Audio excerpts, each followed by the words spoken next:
Hello everyone, કેમ છો બધા? મજામાં ને? તો મેં ઘણા બધાને કહેતા સાંભળ્યું છે કે અમે તો ઘણી બધી મહેનત કરીએ છીએ છતાં પણ મને સફળતા મળતી નથી, પાસ થવાતું નથી. તો ખરેખર એવું છે? તમે તમારી જાતને પૂછો કે ખરેખર તમે તમારા જે સપનાઓ માટે 100% આપી દો છો? જવાબ જો હા હશે તો તમે ડેફિનેટલી તમને સફળતા મળી હશે. કારણ કે ઘણા બધા એવા હોય છે એમ કહેતા હોય છે કે હું તો રીડિંગ કરતો હોઉં છું તો પણ મને પાસ નથી થવાતું. તો ખરેખર જો તમે 2 કલાક રીડિંગ કરવા બેસો છો, એમાંથી 1 કલાક તો તમારું સોશિયલ મીડિયા પાછળ જાય છે, 1 કલાક તમે રીલ જોવામાં કાઢો છો, અથવા તો 5-5 મિનિટે તમે તમારું નોટિફિકેશન ચેક કરતા હોવ છો કે કોને લાઈક કરી, કોને કમેન્ટ કરી, અથવા તો તમે કોઈની રીલ્સ જોતા હોવ છો, એમાં તમે પાછા લાઈક કરવા બેસો છો. તો શું ખરેખર તમે અને પછી એમ કહેશે કે હું તો 2 કલાક રીડિંગ કરું છું, પણ તમે જોજો કે તમે જે રીડિંગ કરવા બેઠા છો એમાંથી તમે ઇફેક્ટિવ કેટલું રીડિંગ કર્યું છે? 2 કલાકમાંથી તમે માંડ 15-20 મિનિટ કાં તો અડધો કલાક તમે રીડિંગ કર્યું હશે, અને પછી એમ કહો છો કે હું તો આખો દિવસ રીડિંગ કરું છું છતાં પણ મને સફળતા મળતી નથી. તો ફ્રેન્ડ્સ, આ રીતે સફળતા નહીં મળે. જો તમે રીડિંગ કરવા બેસો છો તો ઇફેક્ટિવ રીડિંગ કરો. જ્યારે રીડિંગ કરવા બેસો છો તમારો મોબાઈલ સાયલેન્ટમાં રાખો, તમારી ઘણી બધી વસ્તુ જે નોટિફિકેશન છે એ સાયલેન્ટમાં રાખો, તો તમને સફળતા જરૂર મળશે. તો હું આટલું જ કહેવા માંગીશ કે સફળતા માટે મહેનત કરવી પડશે. એવરીવન, જોઈ શકો છો હાલત ખૂબ જ ખરાબ થઈ ગઈ છે. બિકોઝ કાલે રાત્રે મેં 1 વાગે તમારા માટે વિડીયો શૂટ કર્યો હતો, જોયો ના હોય તો જોઈ લેજો. એન્ડ પછી મારે થોડું રીડિંગ બાકી હતું તો હું લગભગ 2 અઢી વાગ્યા સુધી રીડિંગ કર્યું, પછી સૂઈ ગઈ.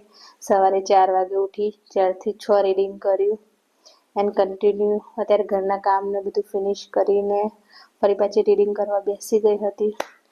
તો ફ્રેન્ડ્સ, સફળતા નથી મળતી એમણે. રીલ્સ જોઈએ, સોશિયલ મીડિયા સ્ક્રોલ કરે, લોકોની લાઈકો કરે, પછી કમેન્ટો કરે, એવાથી સફળતા નથી મળતી. કહેવાય છે કે ને સફળતા એને જ જઈ વરે છે જે પરસેવે નહાય. તો ફિલહાલ અત્યારે એવી જ આપણી હાલત છે.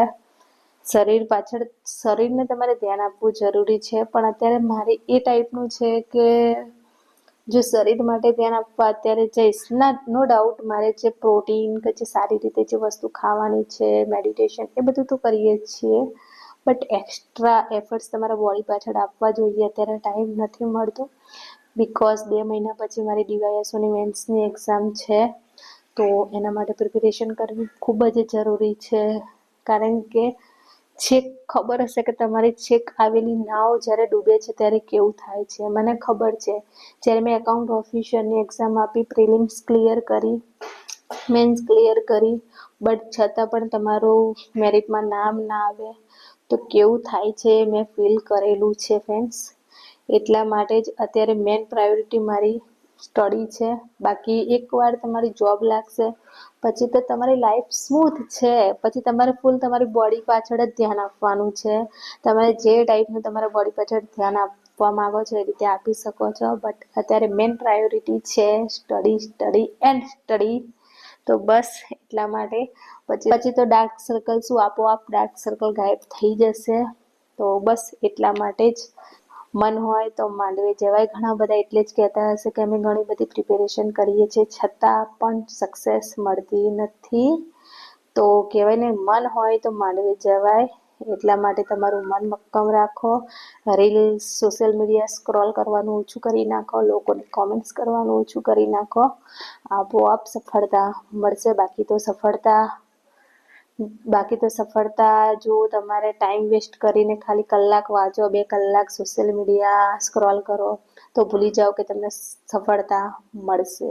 બરાબર? તો બસ ફ્રેન્ડ્સ, આજનો વિડીયો અહીંયા ફિનિશ કરીએ છીએ.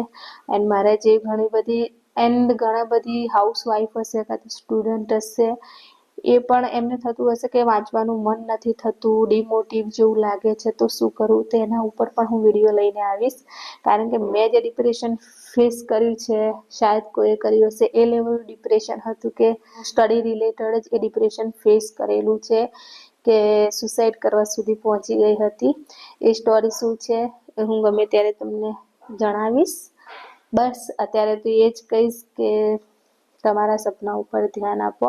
બાકી બધું આ તમારું જે ઇમ્પોર્ટન્ટ ટાઈમ બગાડે છે, જે સોશિયલ મીડિયા, જે રીલ્સ, બધી દૂર કરો પોતાના લાઈફમાંથી, ઇન્સ્ટાગ્રામ ને બધું દૂર કરો. નો ડાઉટ હું પણ યુઝ કરું છું ઇન્સ્ટાગ્રામ, પણ હું લોકો માટે નથી કે ચલો એમની રીલ લાઈક કરો પછી એમને કોમેન્ટ કરો, એ બધું નથી કરતી. કામના વિડીયોઝ જોઉં છું, કારણ કે ઇન્સ્ટાગ્રામમાં પણ અમુક એવા પેજીસ હોય છે જે તમને ખબર હશે કે શોર્ટ ટ્રિક્સ છે, પછી કોઈ સારી એવી ઇન્ફોર્મેશન, પછી ઇંગ્લિશ માટેની પણ ઘણી એવી સારી ઇન્સ્ટાગ્રામ પેજ હોય છે જે તમે ફોલો કરો, જે તમારા માટે ખૂબ જ ઉપયોગી રહેશે. તો બસ ફ્રેન્ડ્સ, આજનો વિડીયો તો અહીંયા ફિનિશ કરીએ. આ રીતે તમે સોશિયલ મીડિયાનો સારો યુઝ કરી શકો છો. એન્ડ પોતાની લાઈફને ઓલવેઝ મોટિવેટ કરતા રહો, ઓલવેઝ વિચારતા રહો કે કેમ નહીં થાય, હું કરી શકીશ, બસ મહેનત થશે એટલી કરીશ. તો બસ ચલો મળીએ નવા વિડીયો સાથે, ત્યાં સુધી રાધે રાધે, જય શ્રી કૃષ્ણ, જય માતાજી.